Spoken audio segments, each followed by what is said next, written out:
नमस्कार, मैं हूं जयकृति योगी। सालों साल का इंतजार अब खत्म हो चुका है। बस कुछ और घंटे बचे हैं अयोध्या में भगवान श्री राम जन्मभूमि पर भव्य मंदिर की नींव रखे जाने का। एक ऐसी भव्य पूजा की जिसे देखने के लिए पूरी दुनिया के लोग पलक पावड़े बिछाए बैठे हैं। अभी हम आपको उसी पूजा की झलक दिखाने वाले हैं। साथ ही आपको भगवान श्री राम के उस कनक भवन से भी रूबरू कराने वाले हैं जो त्रेता काल में भगवान राम का राजनिवास हुआ करता था। तो चलिए शुरू करते हैं ये खास शो, भगवान राम की शक्ति पूजा।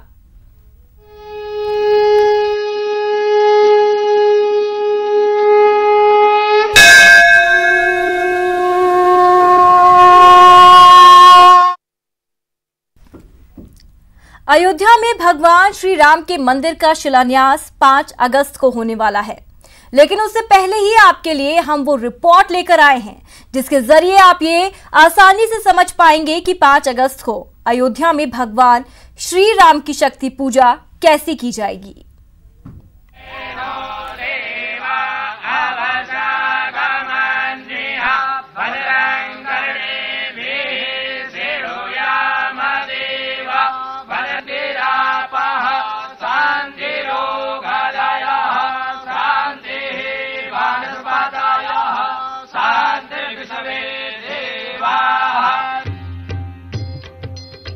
सभी देवी देवताओं के मंत्रोच्चार के बाद भूमि पूजन के संकल्प की शुरुआत होगी और विघ्न विनाशक भगवान श्री गणेश से इस बात की कामना की जाएगी कि सभी कार्य सफलतापूर्वक सिद्ध हों।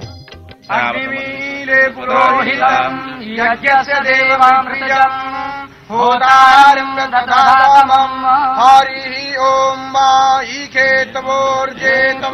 वायवन्तदेवो वः सविता परार्पायतु सुरेष्ठतामा यगर्मणा आप्यायद्वाग्न्या। इस दौरान देश के प्रकांड विद्वान और वैदिक संस्कृत के जानकार विश्व के कल्याण की कामना भी करेंगे। बोले सर्वे सर्वे भवन्तु भवन्तु सुखिनः सुखिनः सर्वे सर्वे सन्तु सन्तु निरामयाः सर्वे सर्वे भद्राणि पश्यन्तु पश्यन्तु मा कश्चित् दुःख भाग भवेत्। भूमि पूजन की ये जिम्मेदारी 11 विद्वानों के कंधों पर होगी। ये सभी प्रकांड विद्वान 5 अगस्त की सुबह 8 बजे से भूमि पूजन की तैयारियों को शुरू कर देंगे। ये क्या प्रक्रिया हो रही है और आपके यहाँ इसी तरह प्रधानमंत्री को भी अपने गोत्र का नाम लेना पड़ेगा, सब कुछ लेना पड़ेगा? जी, वो भी जब संकल्प लेने बैठेंगे तो उनको भी, क्योंकि वो तो मुख्य पूजन करने जा रहे हैं। हमने तो अयोध्या की का भूमि पूजन किया है और मंदिर से जुड़े आंदोलनकारी सनातन भाई बंधुओं की वैकुंठ धाम की प्रार्थना की है, लेकिन उन सबको जिस कार्य के लिए हम बैठते हैं उसमें बैठने वाले का नाम और गोत्र अनिवार्य है, वही इतिहास में दर्ज होता है। इसके बाद भूमि पूजन से जुड़ा मंत्रोच्चार होगा, साथ ही सभी तीर्थों के जल और सप्त सागर का ध्यान किया जाएगा। महाराष्ट्र जिस भूमि पर बैठ करके पूजन कर रहे हैं, सबसे पहले माँ का पूजन करेंगे। पूजन का अधिकार प्राप्त करने के लिए पृथ्वी का पूजन पूज्य महाराष्ट्र करने जा रहे हैं। महिद्यौः पृथिवी च नैमञ्जद्रम्ये विक्षताम् पिप्रेतान्नो भरीमभिः आधार शक्त्यै नमः पृथिव्यै नमः सर्वोपचारार्थे गन्धाक्षतपुष्पाणि समर्पयामि। अब ये जो कर्म पात्र है इसमें सभी देवताओं सभी तीर्थों का, जैसे सप्तपुरियां हैं, मोक्षदायिनी, सप्त सागर हैं, उन सब का इसमें आवाहन करेंगे।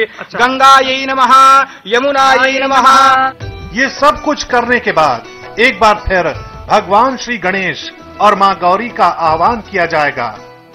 महाराज स्वामिन सर्व जगन्नाथ यावत पूजा वसानकम तावत्वम। अब ये क्या हो रहा है बताइए? गणेश जी का आह्वान हुआ, अब उनको प्रतिष्ठित किया जा रहा है कि वो आकर यहाँ बैठे और कार्य को देखें और सिद्ध करें कार्य को।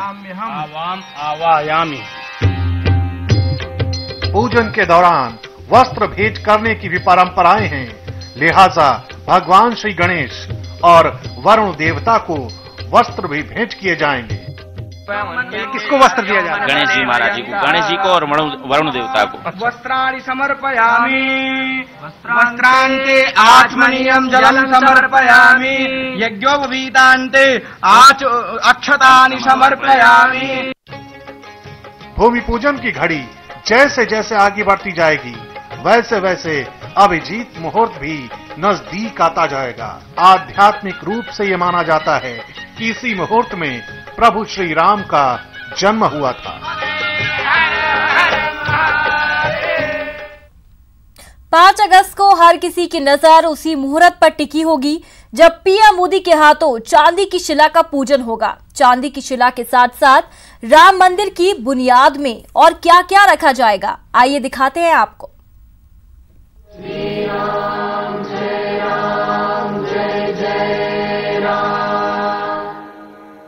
अयोध्या से आई ये तस्वीरें और तैयारियां बता रही हैं कि 5 अगस्त की तारीख पूरे देश के लिए कितनी खास होने जा रही है। पूरा शहर पीतांबरी हो चुका है। हर कोई यही कह रहा है कि ऐसी अयोध्या पहले नहीं देखी। पहले देखा था आपने कभी? नहीं, ऐसा हमने पहले कभी नहीं देखा। दीपावली के समय हम यहाँ आए लेकिन देख नहीं पाए, लेकिन ये पहली बार देख रहे हैं और ऐसा उत्सव हम अपने जीवन में पहली बार देख रहे हैं। दरअसल ये तमाम तैयारियां और ये जश्न उसी 5 अगस्त के लिए है जब राम मंदिर के लिए भूमि पूजन किया जाएगा और उसी भूमि पूजन की झलक हम आपको दिखा रहे हैं। इस भूमि पूजन के दौरान गणेश जी की प्राण प्रतिष्ठा के बाद उनकी आरती का वक्त आता है। क्या हो रहा है? आरती, भगवान गणेश जी महाराज की आरती। तोड़ते में 16 प्रकार की सामग्रियों द्वारा पूजन, आरती, धूप, दीप, नैवेद्य। इसके बाद फिर नैवेद्य देकर पुष्प अक्षत चढ़ाकर हाथ जोड़ लिया जाएगा। धूप दीपान्ते हस्तौ प्रक्षाल्य नैवेद्याः पुरतो संस्थाप्य। भूमि पूजन के इस भव्य कार्यक्रम के दौरान मंत्रोच्चार एक पल के लिए भी नहीं थमेगा। भजन और राम धुन से अयोध्या गूंजती रहेगी। बुद्धि के दाता गजानन आनन, बुद्धि के दाता गजानन आनन, मेरी को बुद्धि सुबुद्धि करीजे, मूषक वाहन छाड़ विनायक पूजा में आई के आसन ली। प्रार्थना पूर्वक अनंत नमस्कारान् समर्पयामि। श्री गणेश अंबिकाभ्याम नमः। 5 अगस्त को घड़ी के कांटे जब 12 बजे को पार कर चुके होंगे तब वो घड़ी आएगी जब पीएम मोदी के हाथों शिला पूजन किया जाएगा। अब क्या होगा? हुआ अब भूमि का पूजन। इसी प्रकार सोपचार भूमि का भी पूजन होगा। तो प्रधानमंत्री जी अब जो भूमि पूजन करेंगे अब इसी तरह से करेंगे जो विधि है। क्या क्या होगा पंडित जी? सबसे पहले गणेश जी का पूजन हुआ, अब वरुण भगवान का पूजन करेंगे। उसके बाद यहाँ पे भूमि पूजन जी, पहले समझिए भूमि पूजन कैसे महाराष्ट्र ने पूज्य महाराष्ट्र ने आपको बताया किसी भी कार्य के लिए हम पहले नींव को मजबूत करते हैं। अच्छा, तो ये यहाँ पर जो खोदी गई भूमि को ये धारण किसने किया है? किसने धारण किया है? तो ये पहले कहते हैं कक्षप पर सवार हैं, ये शेषनाग पर सवार हैं, ये माँ जगत जननी इसको इसके भार को मतलब भार को धारण की हैं। कोई कहता है पुराणों में उल्लेख आया नंदी जी भी धारण किए हैं। तो यहाँ पर पूजन उनका किया जाता है कि हम जो घर बनाने जा रहे हैं तो सबका भार तो आपके ऊपर है। तो किसके ऊपर रहेगा भार यहाँ? तो सबसे पहले देखिए शेष भगवान जिस पर शयन करते हैं ऐसे शेष नाग के ऊपर। तो यहाँ पर देखिए यहाँ पर नाग नागिन का जोड़ा भी ये चांदी के द्वारा महाराष्ट्र ने मंगाया है। ये कक्षप है, ये कक्षप राज का पूजन होगा यहाँ पर। तो अब इनका भी ध्यान होगा, इनका भी आवाहन होगा कि मैं जो कार्य करने जा रहा हूँ ये निर्विघ्नता, ये खंडित ना हो, ये बाधित ना हो, किसी की दृष्टि इस पर ना पड़े, इसलिए मैं आपका पूजन कर रहा हूँ। करीब 12:15 पर पीएम मोदी कुछ इसी तरह से अपने हाथों से चांदी की शिला को नींव में रखेंगे। तो इसी तरह प्रधानमंत्री नरेंद्र मोदी 5 तारीख को सोने और चांदी की जो ईंट है वो भूमि पूजन करेंगे। ये जो लम्हा है इसका इंतजार करोड़ों राम भक्त न जाने कितनी पीढ़ियों से कर रहे थे और इसी तरह भूमि पूजन होगा।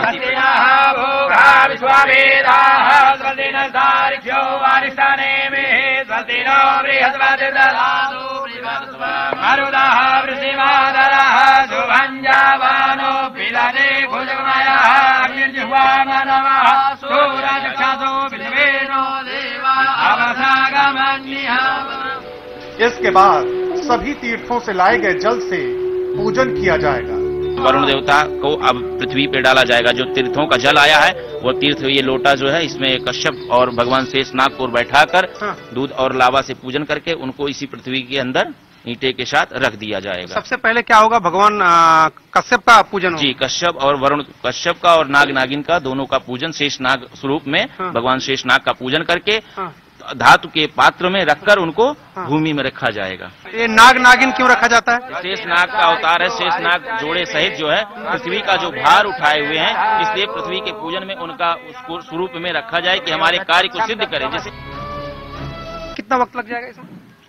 षोडशोपचार पूजन किया जाएगा। भगवान का पूजन है, षोडशोपचार करके कम से कम 20 मिनट का समय दिया जाएगा। जाहिर है 5 अगस्त की तारीख एक ऐसी शुभ घड़ी होगी जिसके इंतजार में देश और दुनिया के करोड़ों हिंदू पलक पावड़े बिछाए बैठे हैं। ओम दाशरथाय विद्महे सीतावल्लभाय धीमहि तन्नो राम प्रचोदयात्। ब्रेक के बाद स्वागत है। अयोध्या के रोम रोम में प्रभु श्री राम का वास है। अयोध्या नगरी का कण कण राम कथा को बयां करता है। अयोध्या में ऐसी कई निशानियां हैं जो प्रभु श्री राम की गाथा को सुनाते हैं। उसमें से सबसे अहम है कनक भवन, जो त्रेता युग में अयोध्या के राजा श्री राम का महल हुआ करता था। कलयुग में उसे कनक भवन कहते हैं। आज के कनक भवन में भगवान श्री राम से जुड़ी ऐसी कई कहानियां हैं जिससे लोग आज भी अनजान हैं।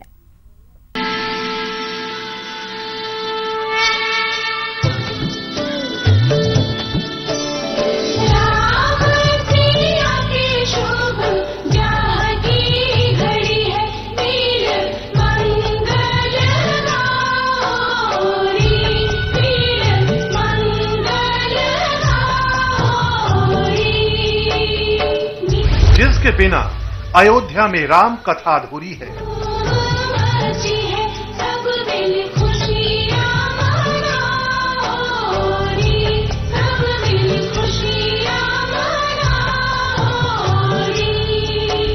जो त्रेता युग में राजा श्री राम का राजमहल था।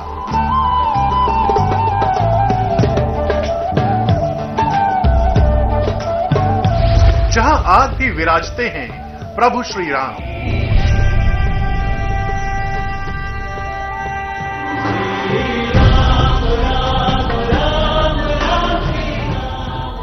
जहां आज भी निभाई जाती है युगों पुरानी परंपरा।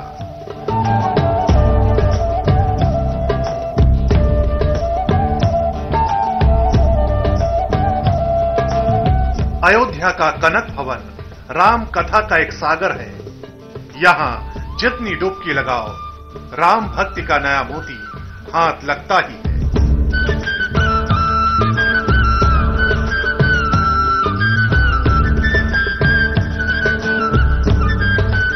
युग बीत गए, लेकिन अयोध्या में कनक भवन आज भी अपने गौरवशाली इतिहास के साथ सिर उठाए खड़ा है। इसके साथ ही जिंदा है इस महल से जुड़ी श्री राम की कहानियां, जो अब पौराणिक कथा नहीं बल्कि ऐतिहासिक सत्य है। अगर आप अयोध्या गए हैं और कनक भवन नहीं देखा तो मान लीजिए आपका अयोध्या दर्शन अधूरा है। जो भी राम भक्त प्रभु श्री राम की नगरी अयोध्या आता है वो रामलला विराजमान के बाल रूप के दर्शन जरूर करता है, लेकिन उससे कुछ ही दूरी पर कनक भवन है। कनक भवन की महत्ता यह है कि प्रभु श्री राम माता सीता के साथ शादी के बाद यहीं रहते थे।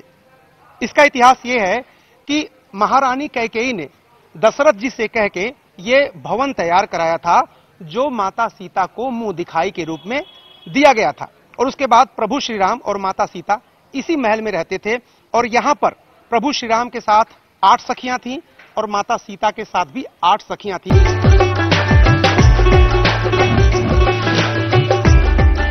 श्री राम के उस महल को वास्तविक तौर पर महसूस करना हो तो आप कनक भवन आ जाइए। ये जो भवन आज पीले रंग का दिखाई दे रहा है, कहते हैं श्री राम के समय में ये सोने का हुआ करता था, तभी इसका नाम कनक भवन पड़ा। भवन का मौजूदा स्वरूप आधुनिक समय का है, लेकिन ये बिल्कुल उसी जगह पर है जहां त्रेता काल में श्री राम और सीता जी का महल हुआ करता था। इस भवन ने भी राम के नाम के साथ वक्त का एक लंबा सफर तय किया है। कहा जाता है कि प्रभु श्री राम जब त्रेता युग में श्रीधाम को पधार गए, तब उनके पुत्र कुश ने कनक भवन का जीर्णोद्धार कराया था। आज जो कनक भवन का स्वरूप दिख रहा है वो राजा ओरछा ने बनवाया था, और जो दिव्य और भव्य रूप कनक भवन का आज है वो राजा ओरछा ने ही बनवाया था। पुराणों के मुताबिक त्रेता युग में राजा दशरथ के कहने पर भगवान विश्वकर्मा ने कनक महल को बनवाया था। श्री राम के बाद उनके पुत्र महाराज कुश ने कनक भवन की मरम्मत कराई। कुश के बाद राजा विक्रमादित्य ने कनक महल को नए सिरे से खड़ा किया। भवन का मौजूदा ढांचा ओरछा के राज परिवार की मेहनत का नतीजा। किशोरी जी की तो उनकी सुंदरता को देख करके जो उनके की बड़ी लज्जित हुई, बोले महल मेरे रहने योग्य नहीं है। तो उन्होंने अपनी बहू को मुंह दिखाई में भेंट के रूप में ये महल दे दिया था। तब से राम जी और सीता जी का अंतःपुर कहा जाता है। कनक भवन के अंदर जाते ही एक बड़ा सा आंगन मिलता है। अंदर के नजारे को कुछ ऐसे समझा जा सकता है। यहाँ पर सिया राम का मंदिर है। इसके ठीक ऊपर 8 कमरों का एक हिस्सा है, जहाँ से श्री राम की एक चौंकाने वाली कहानी जुड़ती है। इस बारे में आगे आपको बताएंगे। और कनक भवन के ठीक बीच में एक छोटा सा मंदिर है, जिसमें श्री राम और देवी सीता के पैरों के निशान प्रतीक स्वरूप रखे गए हैं। इस निशान के ठीक बगल में महाबली हनुमान को स्थापित किया गया है। कहते हैं राजा राम के समय में भी स्थिति यही थी। कनक भवन को प्रभु श्री राम का अंतःपुर कहा जाता था, इसलिए क्योंकि यहाँ बहुत ज्यादा लोगों के आने जाने पर मनाही थी। यहाँ पर सिर्फ भगवान राम, उनकी पत्नी सीता और उनके साथ 8 सखियां रहती थी। यहाँ तक कि प्रभु श्री राम के अनन्य भक्त हनुमान जी ने काफी अनुनय विनय किया, तो भी उनको आंगन में ही जगह मिली। और इस वक्त आप तस्वीरों में देख सकते हैं कि हनुमान जी यहाँ पर विराजमान हैं।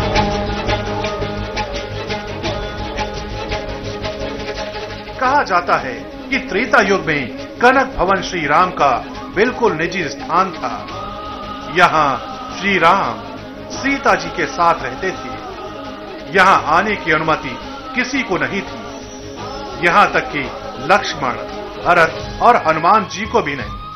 श्री राम और देवी सीता के अलावा इस भवन में दोनों के 8 सहायक रहा करते थे। पुजारी जी, हम देखते हैं हनुमान जी हर जगह प्रभु श्री राम के बगल में रहते हैं। यहाँ इतना दूर क्यों है, वहाँ पर क्यों है? ये भगवान का मंदिर बना था वहाँ। हनुमान जी का जो पहले भगवान का मंदिर था, इसलिए यहाँ जो तुम उसको चरणपात का रख। महल में खेल कूद की व्यवस्था इनके जिम्मेदारी होती थी। सुभगा ये श्री राम के वस्त्रों का प्रबंध देखती थी। वरारोह इनके पास सबसे अहम श्री राम के भोजन का प्रबंध था। पद्मगंधा ये श्री राम के आभूषणों का ख्याल रखती थी। सुलोचना प्रभु श्री राम के श्रृंगार की सारी व्यवस्था करती थी। हेमा कनक भवन में उत्सवों को आयोजित करने का काम इन्हीं का था। क्षेमा प्रभु श्री राम के स्नान से जुड़ी सारी व्यवस्थाएं किया करती थी। लक्ष्मणा कनक भवन के बगीचे, पशु और उनका काम सीता जी की निजी जरूरतों की व्यवस्था देखना था। त्रेता युग में श्री राम का महल होने के नाते कनक भवन